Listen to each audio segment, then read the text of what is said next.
Kinabog lahat ni Bel Mariano ang siyam na kalaban niya sa Women in Music Listeners' Choice Award ng Billboard Philippines. Trending sa X ang pagkakapanalo ni Bel sa nasabing category. May mga nilabas na resibo ang mga fans na nagbantay sa nasabing botohan. Dinaan sa online fan voting ang pagpili ng mananalo sa nasabing kategorya. Ang bongga ng fans ni Bel. Hindi talaga sila tumigil hanggang hindi nangunguna sa botohan ang singer-actress. Aba, 68% ng total votes o 335,192 ang nakuha ni Bel. Landslide at pinakain niya ng alikabok ang mga katunggali.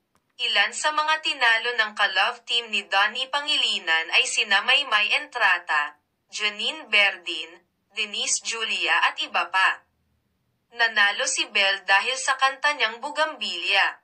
Magaganap ang awarding ceremony ng Billboard PH Women in Music ngayong Biyernes, March 22, sa Samsung Hall ng SM Aura Premier sa Taguig City.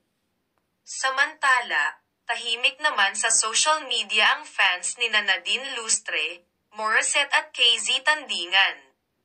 Ang tatlo kasing ito ang mahigpit na naglalaban sa People's Choice category. Kaya clueless ang netizens kung sino ang nanalo sa isa pang online fan voting category.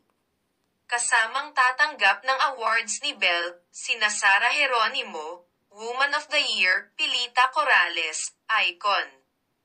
Moira, Hitmaker, Ina Mori, Rule Breaker, Bani, Rising Star, at Regine Velasquez Alcacid, Powerhouse. Si Jolina Magdangal ang magho-host ng nasabing event na nagpaparangal sa boundless talent ng mga iniidolong kababaihan sa larangan ng musika. Sa lahat ng winners at honorees ng kauna-unahang Billboard PH Awards, congratulations Bel Mariano!